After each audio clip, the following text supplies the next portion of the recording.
Welcome to the Biz Gone Social podcast.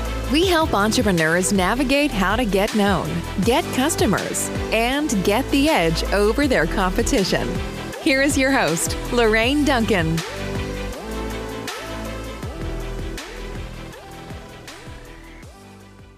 So here we are on the Biz Gone Social podcast, and I'm so glad to be here. And my promise to you, as always, is I want to give you just a little bit of verbal caffeine that's going to energize your business. And it also, sometimes we talk about social media marketing, so it will help you stay social too. After all, don't you want to be the business everyone's talking about? Because I know I do. And I am so stoked to have Jeremy Ben Israel with me today. How are you, Jeremy? Doing okay, doing fine. Everything good. How are you, Lorraine? I am awesome. And I want to, I get to meet business owners from all over, and I want to know a little bit about your business. So can you tell me what you do? Sure. Thank you for having me on, first of all. I'm with Centropede Business Solutions. I help companies, small, medium-sized, help them reduce their expenses, eliminate overpayments, basically identify cost-saving opportunities in all expense categories. So I help companies save money, bottom line. And this is done on a contingency basis. So there are no upfront costs to the client. I get compensated as a percent of the savings realized, savings found to them. And in almost all cases, there are savings to be had. We all overspend without realizing it, or even if we knew about it, without being able to do anything about it. So that's what I do, help companies save money. How long have you been doing this for? 3 years now, almost 3 years. And what has been, since you've been doing this for 3 years, you've worked with a lot of companies. What is the number one place where you save people money?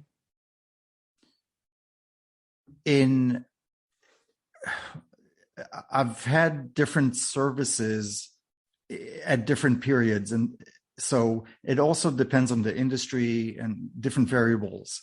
But the biggest savings I found is until now, it's actually in software, where companies are paying much more than they need to on unnecessary licenses, upgrades, ongoing support. And that's a major expense category, but also in utilities and wireless and credit card processing. And that affects companies in all industries. Yeah, I can imagine. Every once in a while, I'll take stock of things that I'm spending money on. And the place where I find that it's like, why am I getting this charge? And it's always like the apps on my phone, believe it or not. And I mean, it's not a lot, but if you add them all up, it's a couple $100 a month or whatever. And that adds up to, like $1,200 a year or whatever.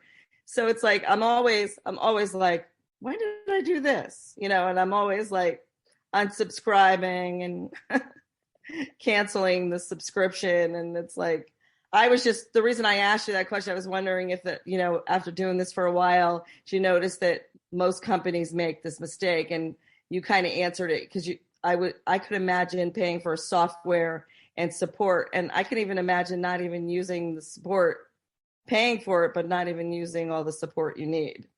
So absolutely, there are two big things about this that really even households can do, but it's magnified for businesses.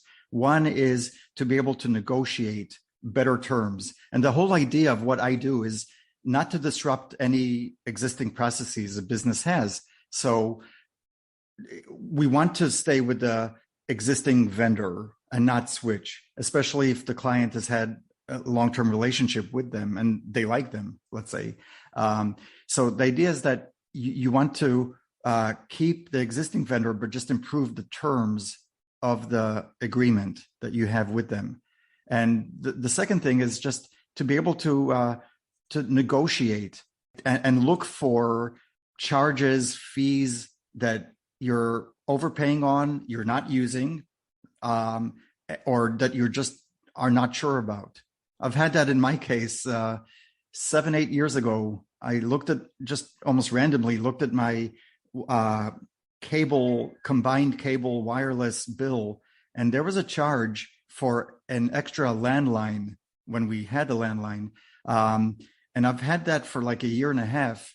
It was only 10, 15, I think it was just $10 a month. Not a huge deal, but the point is, I wasn't using it. And if I knew about it, I could have used it, but I just called them, told them, listen, take this off. And I think I got compensated for a couple of months going back. But the point is, you don't know until a lot of people are not familiar, do not recognize some of the charges and just dismiss it, just accept it for because they think that that's what it's supposed to be. But many times it's not. Yeah, it is kind of funny how I remember when we first signed up for cable years ago, we signed up on a certain plan and for a certain amount of money. And all of a sudden, I just one day just kind of opened up the bill and it was more than it usually was. I'm like, what is this about? And then right away, I noticed that they changed the package price. I'm like, I don't even have cable anymore. I mean, I don't use cable anymore. So, I mean, I have internet, yes. And what I do is I use my smart TV for Netflix, or we do the YouTube. Right. So it's, and I save so much more money. I mean, and then you could always, it's interesting. A lot of people feel that, once they're stuck with, they want to be loyal, and once they're stuck, that they have to stay that way because they don't want, why I like the vendor, but then you realize that even when you mentioned that, I never even realized that you could probably work out different terms. And I know we've actually done that with our cable before we got rid of it, because every time we wanted to close it down, they kept on offering us a better deal. So, yeah, absolutely. Threaten to leave. You'll see what savings you can find. Yeah, but then it goes back up again. That's the whole thing. That's what the cable companies do. So, but I mean, we shop insurances every year, my husband and I. So it's like, we used to be loyal to Allstate, for instance, over and over. And we were like, what do you call it? We had some kind of special rating or whatever. And I didn't really see where it was saving us money. And there's no loyalty. Yeah. So we just, now when it gets too high, we just shop it. Yep. And that's good. And a lot of people do not. And they accept that their existing bill, if it's about the same amount, if it's a constant amount, they think, yeah, that's what it should be. But what if they're originally paid too much, and it's just set the benchmark that they should not be paying that amount? So yeah, there's a lot to it. We can only get to so much in a couple of minutes. Absolutely. I mean, at the end of the day, really, what do you want to, when you're working with either individual business owners or companies, large companies, what is something that you want to, beyond a shadow of doubt, want to accomplish with each of your clients? I want to help them operate as best as they can, most efficiently and least expensive, to get that financial justice to them. It feels good to be able to save money from not doing a lot of work. That's the beauty of it. To increase sales requires effort, requires investment in your sales team, in your marketing, in equipment. If it's a retailer, with cost savings, the beauty of it is that it can be done almost effortlessly a little bit of upfront work, but then you reap the rewards, and the impacts can be immediate. To increase sales takes time. To decrease your costs, which is just as important, if not even more so, can be done immediately. Absolutely.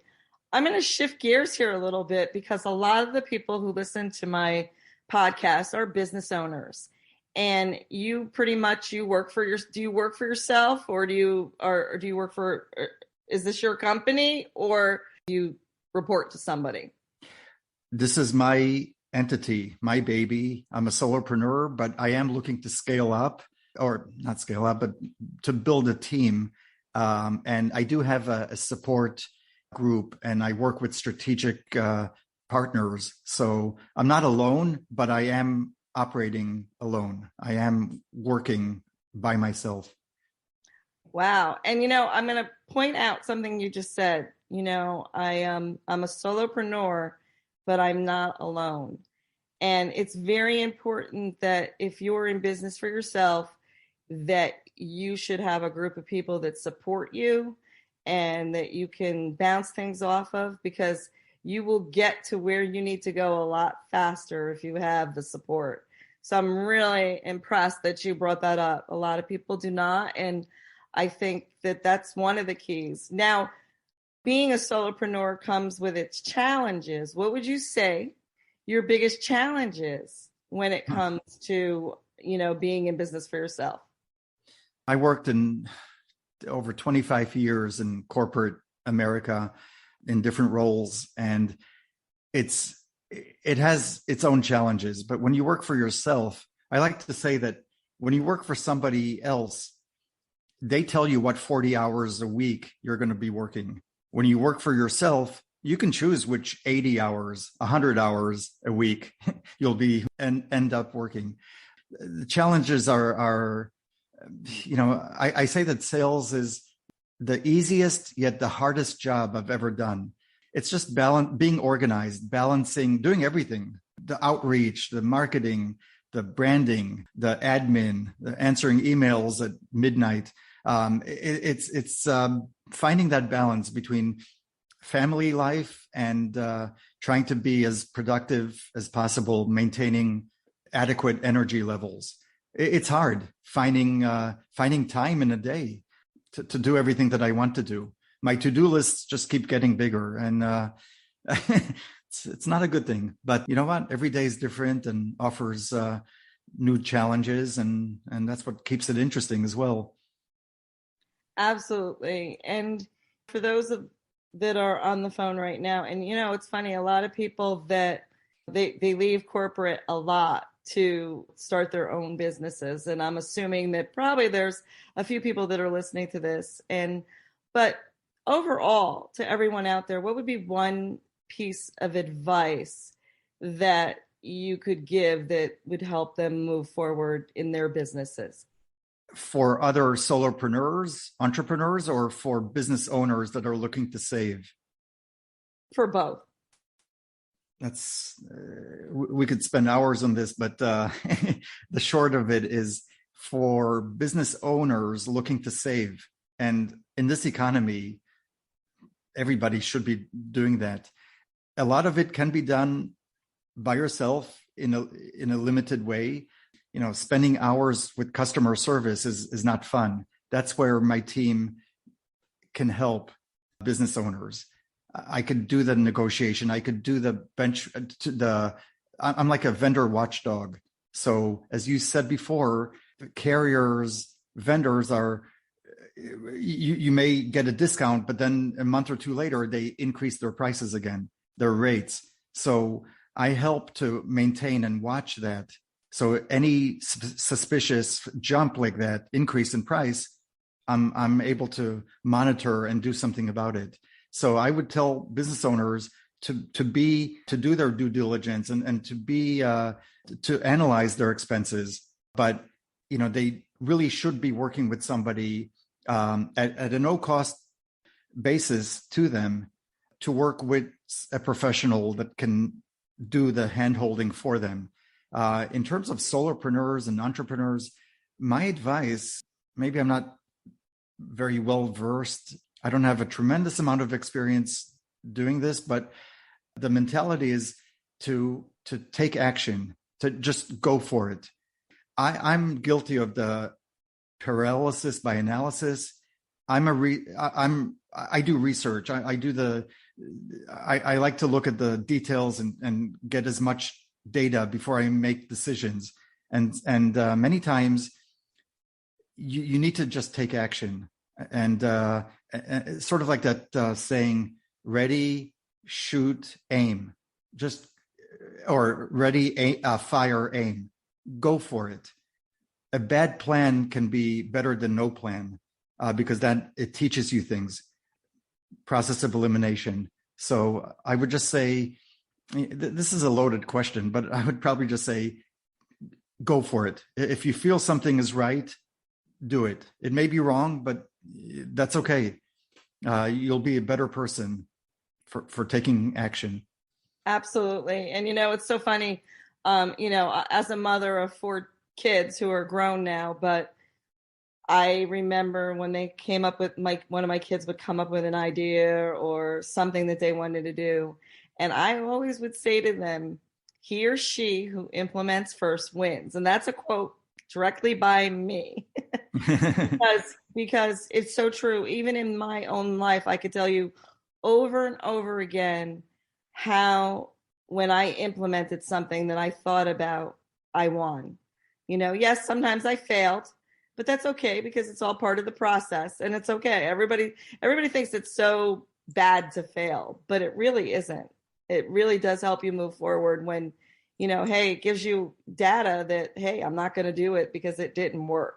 It's kind of like, I don't know if you grew up during the days of Evel Knievel when he used to, I think he broke every single bone in his body hundreds of times, but he just kept on doing it and doing it.